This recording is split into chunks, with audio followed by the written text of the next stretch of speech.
Hello everyone, कैसे हैं आप सब लोग। मैं अंकित ततूड़ी आप सबका एक बार फिर से स्वागत करता हूं हमारे YouTube चैनल पर।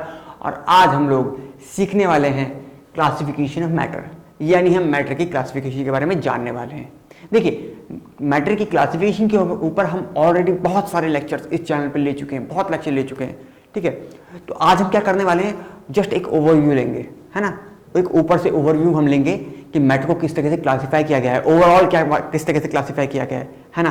और आपको अगर फर्दर किसी एक पार्ट में आपको लगता है कि नहीं थोड़ा और विस्तार से जानकारी आपको लगता है कि हमें ज़रूरत है, तो आप क्या कर सकते हैं, हमारे डिस्क्रिप्शन में जाकर उस पर्टिकुलर टॉपिक को आप देख सकते हैं, अच्छे से समझ सकते हैं। यहाँ पर आज हम ओवरव्यू लेने वाले हैं कि मैटर को ओवरऑल किस तरह से क्लासिफाई किया गया है। तो चलिए हम करते हैं शुरू। देखिए, मैटर की जब बात की जाए तो देखिए, फिजिकल एक है मैटर का फिजिकल क्लासिफिकेशन। देखिए, मैटर के फिजिकल क्लासिफिकेशन पे भी हम ऑलरेडी बहुत डिटेल में चर्चा कर चुके हैं। हम ये जान चुके हैं कि मैटर के फिजिकल क्लासिफिकेशन का मतलब यह है कि बेसिकली मैटर की स्टेट्स की बात कर रहे हैं कि फिजिकली मैटर किस किस अवस्थाओं में या किस किस स्टेट में रह रहा है। मैटर फिजिकली किस किस अवस्था या किस किस स्टेट में रह रहा है, उसी को हम कहते हैं फिजिकल क्लासिफिकेशन ऑफ मैटर। इस टॉपिक पर डिटेल वीडियो आपको मिल जाएगी। यहाँ पर हम देखें तो हमको पता है कि मैटर कितनी फॉर्म में रहता है, 3 फॉर्म में रहा करता है। मैटर सॉलिड हो सकता है फिजिकली, या लिक्विड हो सकता है, या गैस हो सकता है ना। मैटर क्या हो सकता है, या तो सॉलिड हो सकता है, या हो सकता है कि लिक्विड हो, या ये भी संभावना है कि जो मैटर आपके पास मौजूद हो वो फिजिकली गैस स्टेट में हो। समझे, तो आपके पास 3 संभावना है, अन्य भी संभावना है, लेकिन हमारे सिलेबस के अनुसार हम 3 संभावनाओं को देखने वाले हैं। इनमें बहुत डिटेल में चर्चा कर चुके हैं, मैं यहाँ पर फर्दर डिटेल में नहीं इसको बताऊंगा। अच्छा, यहाँ पर लेके सॉलिड्स को फर्दर क्लासिफाई किया गया है क्रिस्टलाइन सॉलिड और अमॉर्फस सॉलिड में। किसमें क्लासिफाई किया गया है, क्रिस्टलाइन सॉलिड और अमॉर्फस सॉलिड में। अब ये क्या होते हैं, देखिए क्रिस्टल आप रॉ लैंग्वेज समझते होंगे। क्रिस्टल आपने नमक के क्रिस्टल देखे होंगे, आपने क्या कहें शुगर के क्रिस्टल देखे होंगे। अगर आप लेबोरेटरी में गए हैं तो कॉपर सल्फेट के क्रिस्टल देखे होंगे। बेसिकली जो भी आयनिक कंपाउंड होते हैं ना, आयनिक कंपाउंड समझते हैं आप। आशा करते हैं आपको पता होगा आयनिक कंपाउंड क्या होता है। अगर आपको नहीं पता तो आप डिस्क्रिप्शन में जाकर डिटेल में समझ सकते हैं कि आयनिक कंपाउंड क्या हुआ करता है।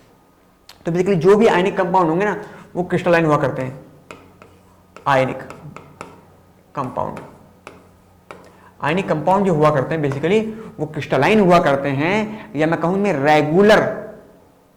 इनकी जो स्ट्रक्चर होता है वो रेगुलर स्ट्रक्चर होता है ना। इनका स्ट्रक्चर जो है वो रेगुलर स्ट्रक्चर हुआ करता है, रेगुलर स्ट्रक्चर हुआ करता है।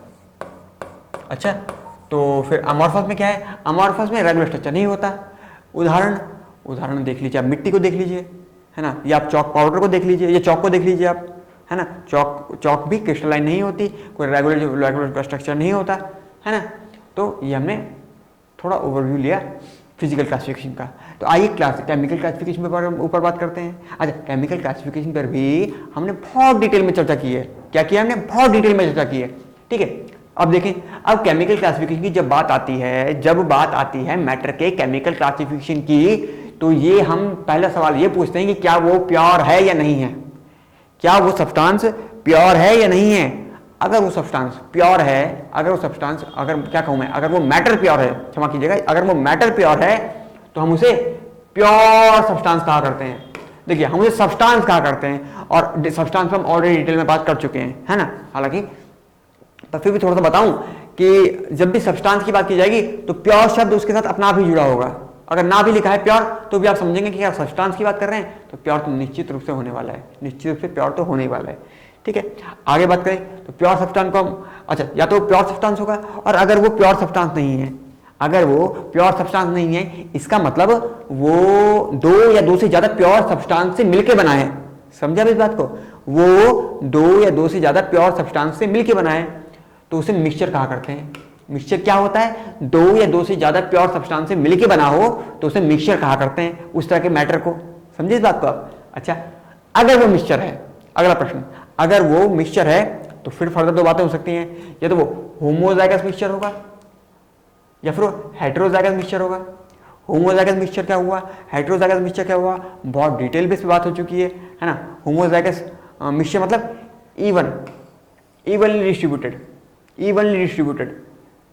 समझे, जैसे मैं आपको बताऊं, मान लीजिए मैं एक मिक्सचर ले रहा हूं। देखिए, मेरे पास ये blue blue blue blue blue blue blue, ठीक है, ये एक सब्सटेंस है,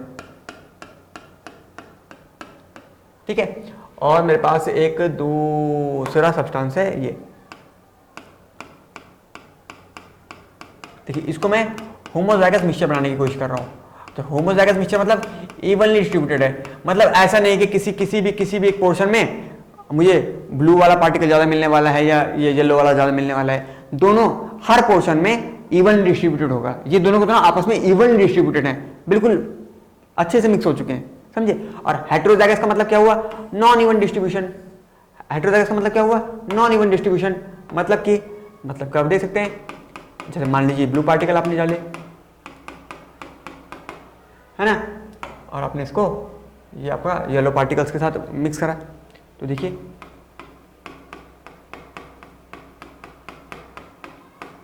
तो आप देखते हैं यहाँ पर ये हेटेरोजाइगस पार्टिकल है, हेटेरोजाइगस मिक्सचर है। क्यों हेटेरोजाइगस मिक्सचर है, क्योंकि आप देख सकते हैं कि इस मिक्सचर के नीचे वाले छोर पर, इस मिक्सचर के नीचे वाले छोर पर अगर आप ध्यान दें तो ब्लू पार्टिकल्स ज़्यादा हैं, ब्लू पार्टिकल ज़्यादा हैं, और ऊपर वाले छोर में येलो पार्टिकल ज़्यादा हैं। तो इस तरह के मिक्सचर को हम हेटेरोजाइगस मिक्सचर कहा करते हैं, है ना। फर्दर आप समझना चाहें तो मिक्सचर के ऊपर बहुत डिटेल पे चर्चा की जा चुकी है, बहुत डिटेल पे चर्चा की जा चुकी है, आप इसे देख सकते हैं। चलिए आगे बढ़े। अच्छा, मान लीजिए कि वो प्योर सब्सटेंस है, अगर वो प्योर सब्सटेंस है तो या तो वो एलिमेंट होगा, अगर वो प्योर सब्सटेंस है तो वो एलिमेंट होगा। एलिमेंट क्या हुआ करता है, बहुत डिटेल में चर्चा कर चुके हैं। एलिमेंट हुआ करता है ऐसा सब्सटेंस जिसको आप फिजिकली या केमिकली भी फर्दर सेपरेट नहीं कर रहे, फिजिकली या केमिकली भी और सिंपल सब्सटेंस में कन्वर्ट ना कर सकें, उसे हम एलिमेंट कहा करते हैं, समझे।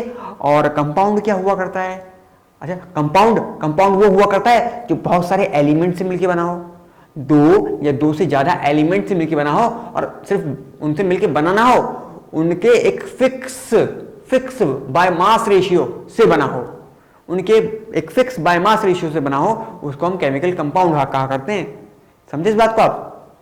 अच्छा, और कंपाउंड क्या है, फिजिकली इनसेपरेबल, फिजिकली आप उसे नहीं तोड़ सकते, केमिकली तोड़ सकते हैं।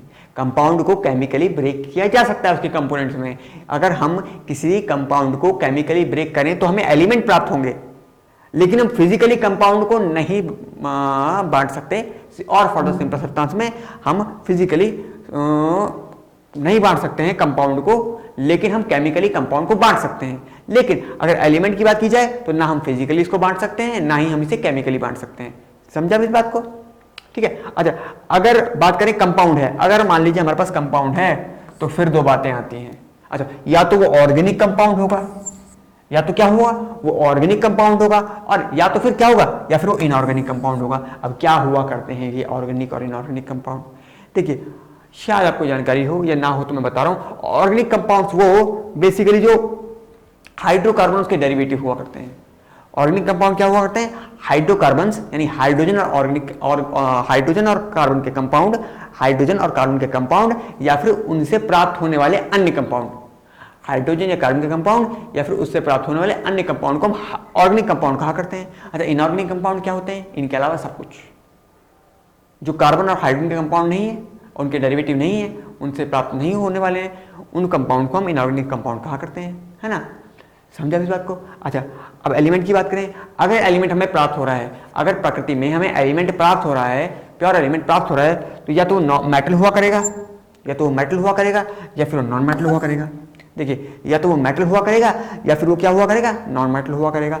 अगर वो मेटल है, मेटल का मतलब वो सॉलिड स्टेट में रहेगा, है ना, जैसे आपको बताया गया था। एलिमेंट पे बहुत ज्यादा डिटेल में चर्चा हो चुकी है, आप इसको वीडियो को देख सकते हैं अगर आप और डिटेल में जानना चाहते हैं तो। जैसे बात हुई थी, ये कॉपर एक एलिमेंट है ना, आयरन एक एलिमेंट है, अच्छा सोडियम एक एलिमेंट है, ये सब मेटल्स हैं और ये सॉलिड स्टेट में एग्जिस्ट करते हैं, है ना। और नॉन मेटल्स अगर एलिमेंट है और नॉन मेटल तो वो नॉन मेटल भी हो सकता है, जैसे कि बात हुई थी Cl2 की, बात हुई थी H2 की, है ना, बात हुई थी किसकी, O2 की बात हुई थी, समझे। ये सब गैसेस हैं, ये सब क्या है, गैसेस हैं। अच्छा, P4 की चर्चा हुई थी, है रेड फास्फोरस की, व्हाइट फास्फोरस समझ कहूँगा, व्हाइट फास्फोरस की चर्चा हुई थी। तो ये सब क्या है, एलिमेंट्स हैं, है ना। एलिमेंट्स का ये भी क्राइटेरिया है, आप शायद जानते होंगे, वरना आप डिटेल में देख लीजिएगा कि एक ही तरह के एटम से मिलकर बना हो, वो एक ही तरह के एटम से मिलकर बना हो। तो ये एलिमेंट जो है ये कुछ गैसेस में है, कुछ सॉलिड स्टेट में है ना। तो मेटल और नॉन मेटल को आप अच्छे से समझ चुके हैं। देखिए मेटल्स हमेशा सॉलिड ही स्टेट में होंगे, है ना, और हालांकि कुछ मेटल जैसे कि मर्क्यूरी ये क्या हुआ करते हैं, ये लिक्विड स्टेट में एग्जिस्ट करते हैं। और नॉन मेटल सॉलिड भी हो सकते हैं, सॉलिड जैसे I2 आयोडीन, है ना, और ये लिक्विड भी हो सकते हैं और ये गैसेस भी हो सकते हैं।